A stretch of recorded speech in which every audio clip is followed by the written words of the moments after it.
Album Review TV, Justin Timberlake 2020 Experience Part 2 of 2. The first part dropped earlier this year, and overall, if you have not seen my review, by the way, it's in the link in the description down below, along with Twitter, Facebook, and my vlog and everything. But overall, I really did end up enjoying that album as a whole. What we got on the first batch was the ones that just Justin hand-selected, really wanted to put out there, the ones he had been gone for so long, so he was dying for people to get their hands on something. Those are the tracks we got, and apparently those were the best ones. I mean, yes, he hand-selected those tracks very well, but at the same time, if you're going to make a bunch of songs like that and release them all together, why are you going to put all the best ones out first and not save anything at all for the second part of this record? Initially, I don't think that was the plan, to put out 2 albums maybe, but due to the huge success of the first one, I mean, I understand, how could he not put out part 2?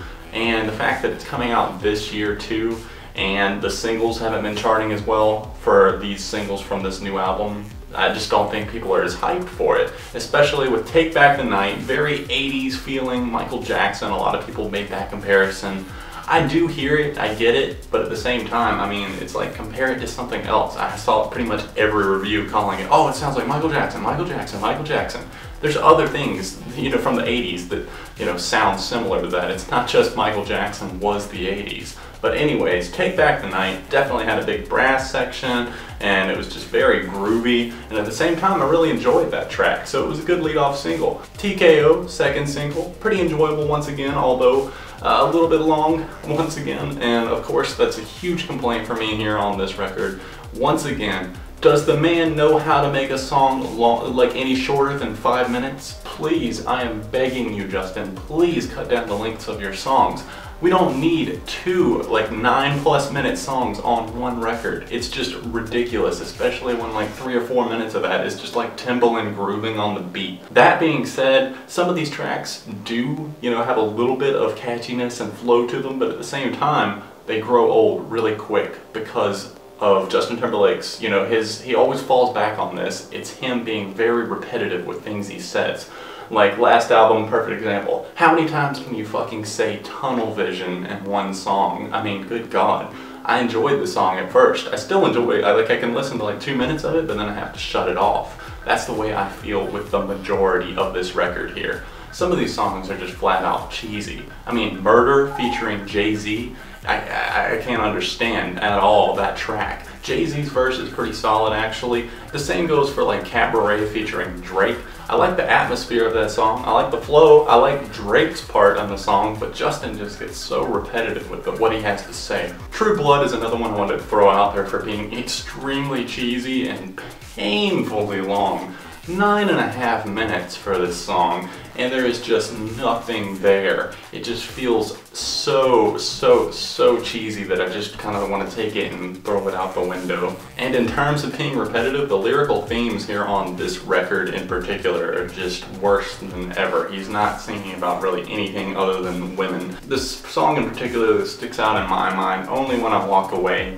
It's a little bit different in terms of like musical style, and you wouldn't expect it from the Justin Timberlake, the j-roc, and like Timberland on the production and stuff. But at the same time, it kind of makes me cringe because of the lyrical content. Once again, it's just so petty. It just falls short of what I feel like Justin is truly capable of. His voice isn't really used in the right ways, I think, on this record.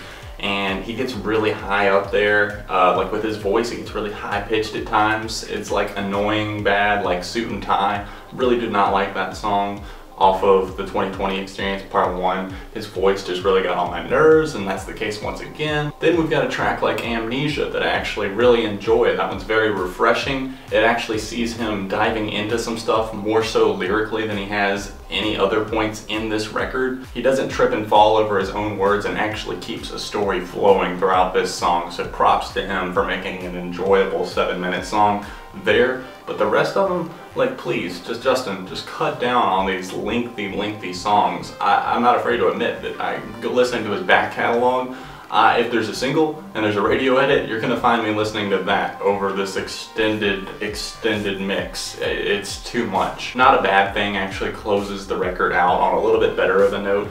I enjoy Justin getting a little bit quieter, a little bit more introspective and personal here on that track, and he really slows things down on that hidden track down at the end. If you haven't found it yet, make sure you listen to Not a Bad Thing all the way. There's actually a hidden track in there. I believe it's right after the 6-minute mark, so make sure you check that out. It's actually pretty cool and stripped down. Shows kind of a different side of Justin. I also had to take note of this one song, Drink You Away, that's got this almost country feel to it. It just sounds absolutely ridiculous.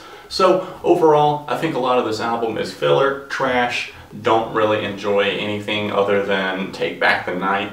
Amnesia is probably my overall favorite. Cabaret featuring Drake is a rather enjoyable track, and Not a Bad Thing. Those are the 4 that are solid, I guess you could say, in my opinion, on this record. But overall, not feeling it at all. Extremely low replay factor, and I don't think it's something that a ton of people can connect to. 2 out of 5 for me. Let me know what you thought in the comment section down below, and I will of course be back with many more reviews in the coming weeks.